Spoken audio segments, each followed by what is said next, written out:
What's going on, Button Mashers? I'm Mr. Gamer. And I'm Kitty Duvall. And welcome to episode 30 of SBRReports. Google is the new gaming Netflix? What the fuck? Because everybody has to have games as a service.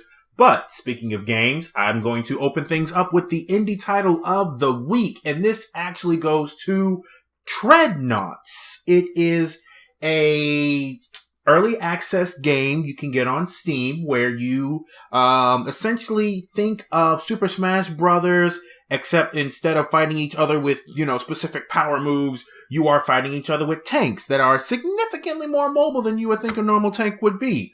I definitely see this as some sort of party game. It's very colorful. The characters are nice. I do like how it kind of reminds me of Worms Armageddon. I don't know if people remember that game, except the environment itself isn't destructible, but you can pivot, jump, and shoot at the same time. In the video that I have on my site is a YouTube video of the trailer. I think this one looks pretty good. I'm always skeptical of any early access game, only because of what happened, unfortunately, with Ark and how long that game was on early access, and I'm sorry, Ark Survival Evolved, for those who don't know of the controversy. Basically, that game was on early access for a long time, and just like a UPS package in the summer, sometimes just really didn't deliver. That just made me mad. Exactly.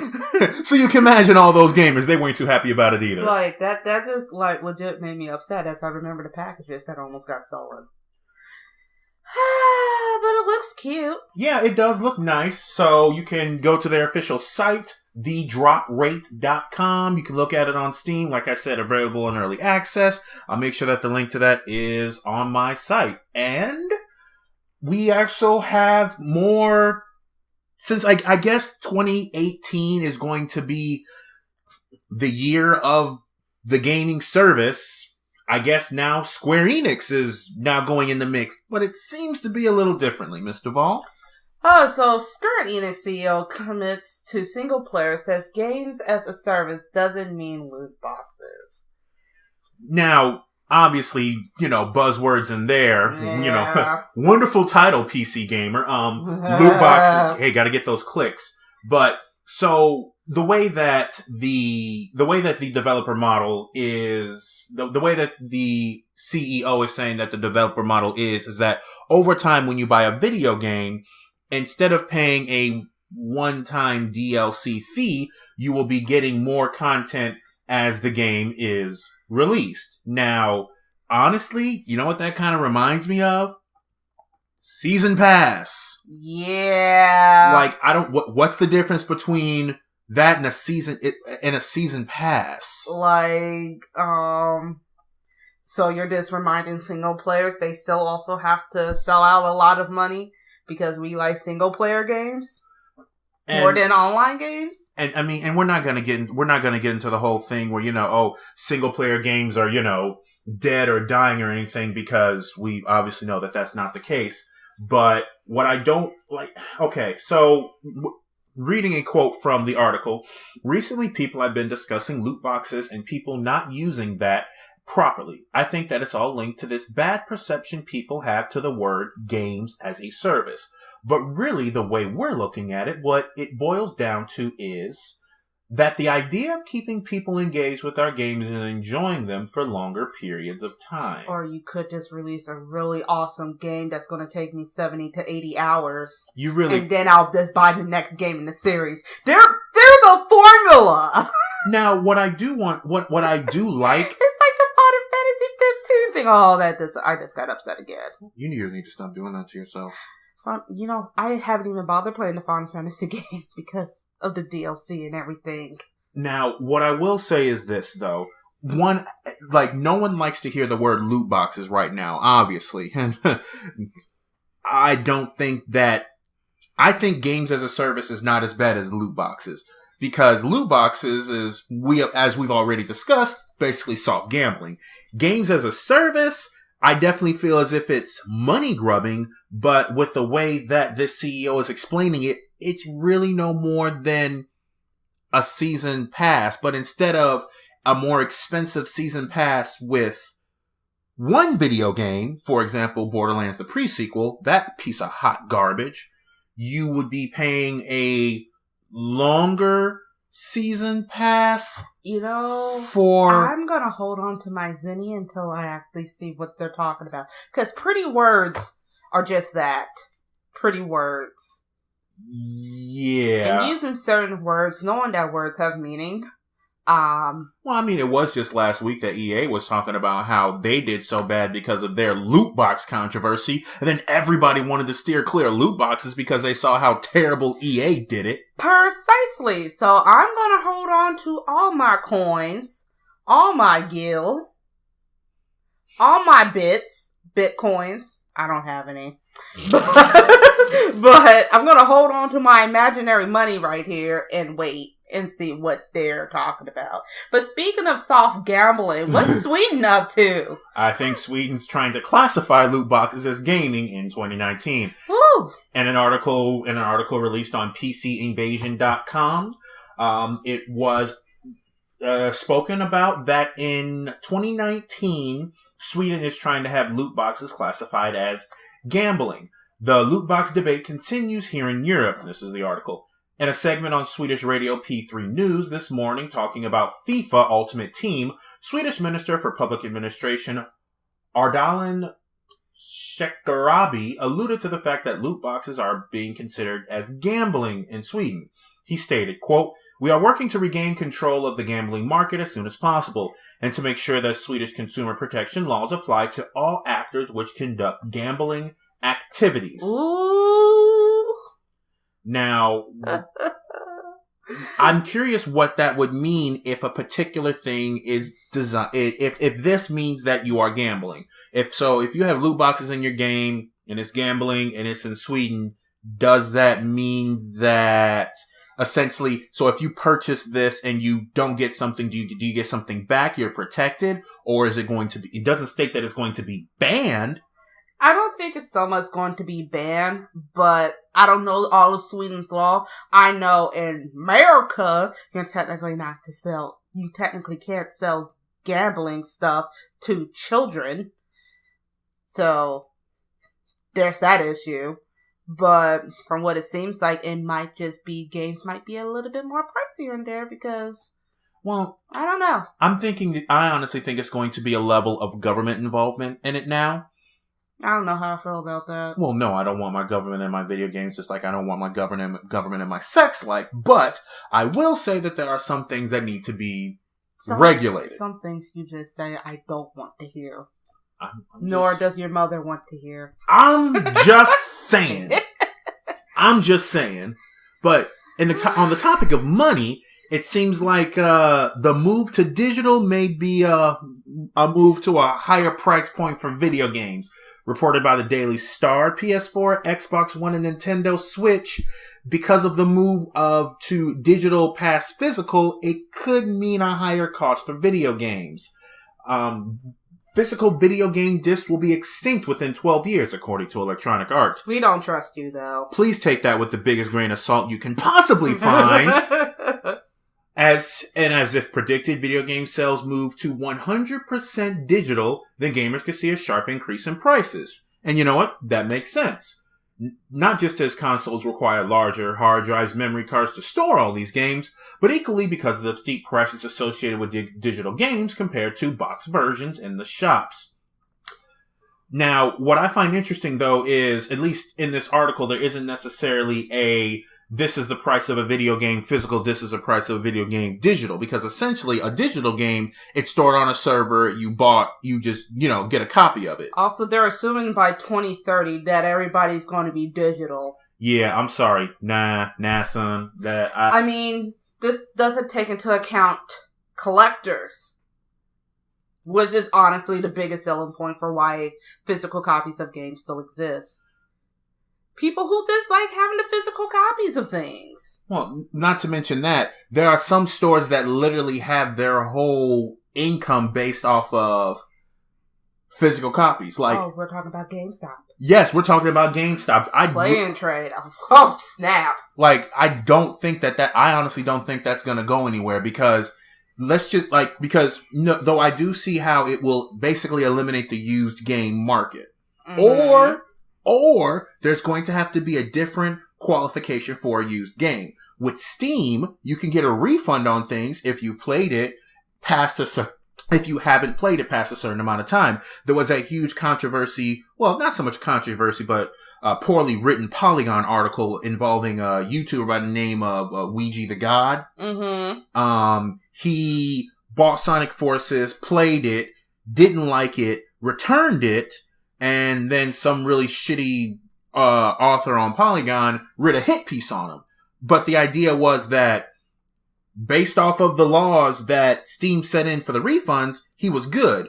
Are they going to try to apply that to a used game? Meaning that if this game was bought and then refunded, that then a particular copy that you can't really tell was played or not really, like, how are they going to truly define what a used game is if it's not physical? Yeah. Honestly, I might be sounding like an old lady, but I still like the idea of having physical copies.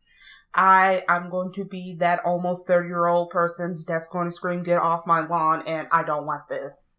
And honestly, I don't want this. I'm not technical enough for me to be comfortable with having my everything digital.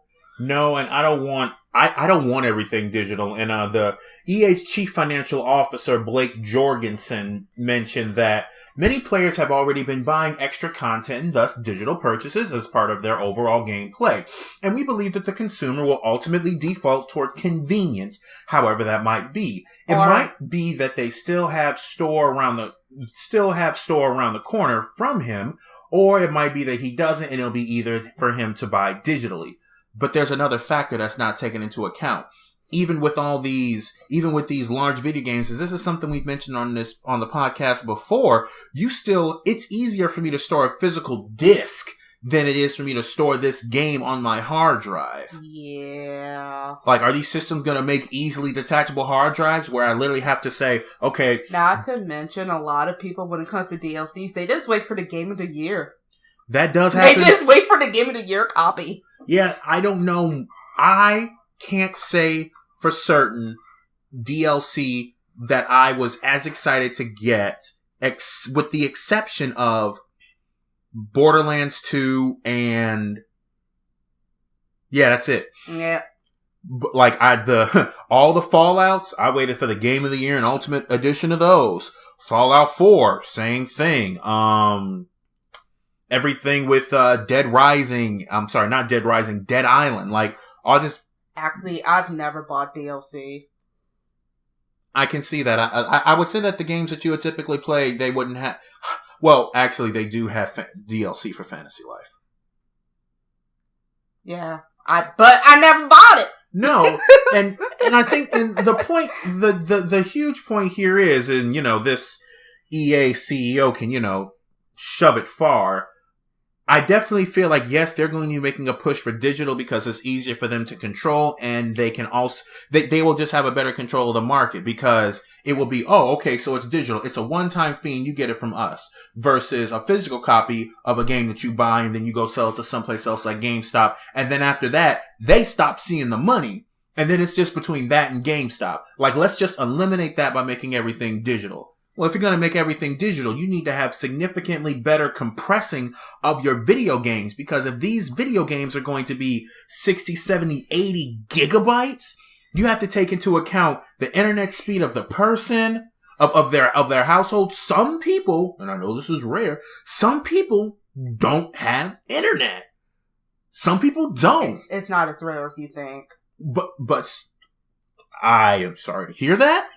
I couldn't be without it. But the fact of the matter is, you'll be cutting those people off. And I swear to God, if I hear anybody say they can go to the library, you've been trying to game on library internet, it's hard. Yeah, that would just be and buying a terrible. coffee at a gaming cafe just to play a video game, nah, son, I'm good. Yeah, so I think honestly, this will take a lot of convincing just to get me out of my comfort zone. I don't think it's going to take any convincing. I just straight up don't think that they're going to be going digital by 2030. I don't see that at all unless storage space no longer becomes an issue, because it's so much easier for me to, for example, video game Akiba's Beat. Had I bought that game digitally, I would have chucked my PS4 out of the window. Could you not? Oh goodness. But because I bought it physically, I had the wonderful opportunity of returning it immediately. There's going to be a whole lot of that. Because, unfortunately, even though I love the indie market, not every single indie game is a gem. But if everything is digital, then what chance do I have to refund my purchase? And then going back, what is a used game going to look like digitally? Will there no longer be any used games? Though obviously these are questions that we are thinking about in 2018, and this EA CEO is out in 2030, I don't think we have anything to worry about. I don't think we have any concern at all. There are way too many things that need to be figured out before this is even a problem. All right. And with our next, oh boy. Now I love Google. Google's our overlords, but, now they're throwing their hat into the ring with streaming as a service. Game streaming specifically. Oh, lordy, lordy, lordy. As reported by GamesIndustry.biz, Google is prepping their game streaming service under the code name Yeti. Whatever that means. Yetis. Those are fun. And mystical, like this service, right? Oh, that was bad. That was bad.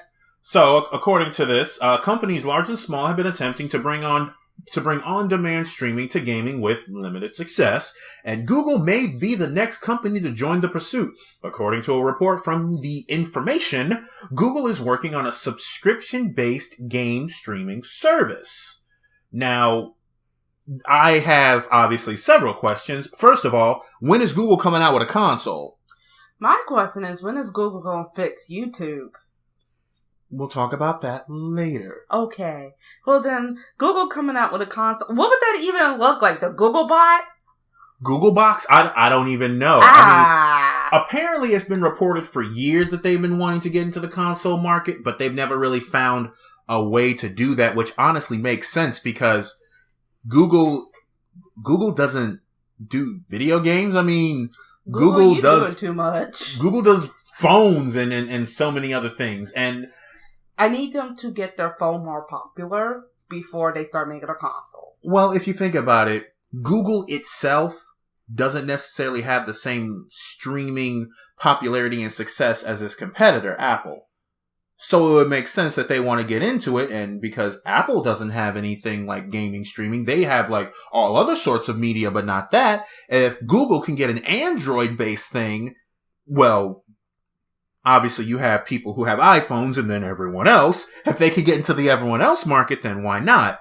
But then you got to ask yourself, what would they what would they even propose? What would they even give? How would that even work? Like, would that just be a Google Now sort of thing? If it's like a streaming thing, I'm assuming they're going to want to get with Xbox and PlayStation. I think that actually is, yeah, I think they would want to do something like that. If it's going to be like Netflix, that means they're just buying titles and then streaming it to people. Okay, but you have to think about it. When you're streaming it, you still need to have the hardware. Unless you're streaming it. I mean, it's Google. They came out with a phone out of nowhere, so, you know. I mean, yeah, I can see that. And they do have the support of the former PlayStation and Xbox chief Phil Harrison. So, I mean, with power like that, hopefully something comes out of it. But I don't want Google in gaming. I don't want Google in gaming for a number of reasons, but that's because I'm petty and still upset about everything else. that they've been doing. Well, yes, and we will definitely be discussing the everything else that Google has unfortunately done, more specifically to YouTube. But we'll see what happens with this games as a service. We're not getting away from it. It's everyone wants it. Everyone doesn't want loot boxes, and everyone wants to be part of games as a service. So my thing is that where did this start, and how is this going to end? As far as games as a service, because I guess maybe again, since I am just a filthy casual, I never view games as a service. I view games as something I do and enjoy. Well, the way I see it is like this. They're trying to make, I really believe that they're trying to eliminate the physical market, because one biggest thing is that video games, you buy it from whomever, and then whomever gets that sale. But then after you sell it, it's not as if GameStop is giving money back to the developers. No, they're making all that themselves. So if video games are a subscription-based thing, then that means that they're going to have that constant revenue, because they can make a game that costs $60 and only a certain amount of people get it. But if games are a service, then they always know that they'll be having that income with whatever, and then obviously still charge DLC. And then they don't have to worry about storage space or anything on your console, because that's on you. Yeah, I don't know how I feel about this. I don't, but I feel as much as we both don't like it, I think it's going to be an unavoidable evil at this point. Will it be by 2030? I highly doubt that. Well, we just, old Muskie just got a car into space, so. Ooh, man. Yeah. So I'm a little bit more excited about that. But with that being said, this is Mr. Gamer. And this is Kitty Duvall. Signing off.